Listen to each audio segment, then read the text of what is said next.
ujung kita kecolongan, Ya. saya mau berusaha profesional ya. Kita harus introspeksi diri, tetapi juga kita tidak mendiamkan, ya kita protes. 우리는 어디 가서 경기를 정당히 했던 거고요. 자기는 또 우리 홈에 와서 정당하게 경기를 해야 된다 생각하고 있고. Ja, Twente heel effectief in de eerste helft. Met een mooie goal, maar dan weer zijn er niet zo'n voorsprong. Ik denk dat het een aantal is dat het Tom Haye babak belur dihajar klub divisi 3. Venezia klub JIZ comeback. Erick Thohir evaluasi Sintayong.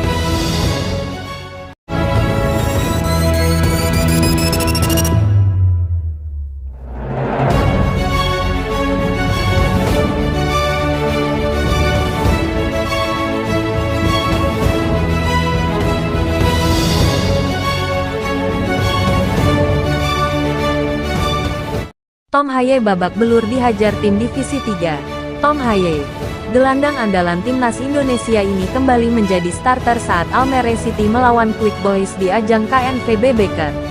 Tom Haye dan kolega dibuat babak belur oleh klub WID divisi tier 3 alias divisi ketiga Liga Belanda itu. Tom Haye yang bermain satu babak, harus menerima kenyataan pahit bahwa Almere City kalah telak 0-3 dari Quick Boys.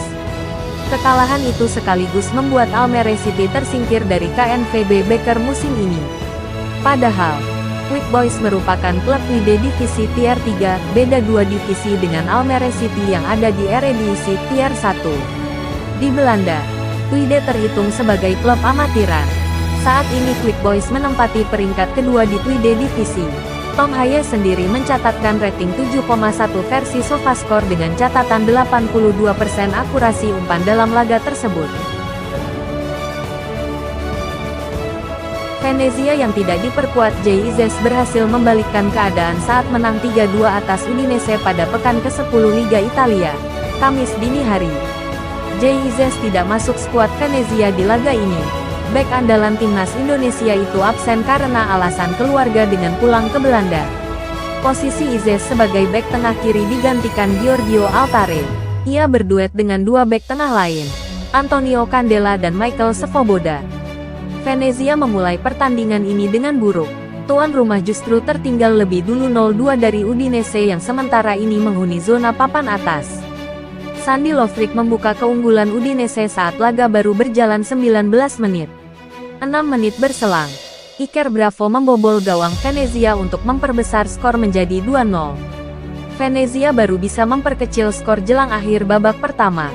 Tendangan penalti Joel Pohjanpalo sukses mengubah skor menjadi 1-2. Asa Venezia untuk meraih kemenangan di laga ini terbuka ketika Udinese harus bermain dengan 10 orang. Ini karena Souleymane Touré diusir wasit pada menit ke-53. 3 menit berselang, Venezia bisa menyamakan kedudukan jadi 2-2 lewat gol yang dicetak Hans Nicolucci Caviglia. Publik tuan rumah kemudian bersorak gembira pada menit ke-87. Tendangan penalti Pohjanpalo berhasil merobek gawang Udinese yang membuat skor menjadi 3-2 dan bertahan hingga laga usai. Ketua PSSI Erick Thohir mengatakan, pelatih timnas Indonesia, Sintayong, tetap memiliki target peringkat 4 besar klasemen babak ketiga kualifikasi Piala Dunia 2026. Dengan menduduki 4 besar klasemen babak ketiga kualifikasi Piala Dunia, peluang Indonesia ke Piala Dunia 2026 tetap terbuka. Setelah imbang lawan Bahrain dan kalah kontra China, Erick ingin melakukan evaluasi jelang laga selanjutnya. Ini tak lepas dari target PSSI yang ingin timnas Indonesia tidak gugur dari fase ketiga. Termasuk evaluasi untuk Coach STY, bahwa target kita harus masuk 4 besar di grup C. Jadi tidak ada tawar-menawar, kata Erick Thohir. Indonesia bakal menghadapi Jepang pada tanggal 15 November dan Arab Saudi pada tanggal 19 November. Menurut Erick, dua laga ini jadi laga penting bagi timnas Indonesia untuk menjaga asa dalam kualifikasi Piala Dunia 2026. Timnas Indonesia saat ini berada di peringkat kelima klasemen sementara grup C. Skuad Garuda mengemas 3 poin dari 4 pertandingan. Hingga saat ini timnas Indonesia belum meraih kemenangan. Dari 4 laga di putaran ketiga, Tom Haye dan kawan-kawan mengemas 3 hasil imbang dan 1 kali kalah. Melihat hal ini, terselip rasa kecewa dari Erik. Karena itu dirinya ingin hasil lebih baik didapatkan tim merah putih di laga berikutnya.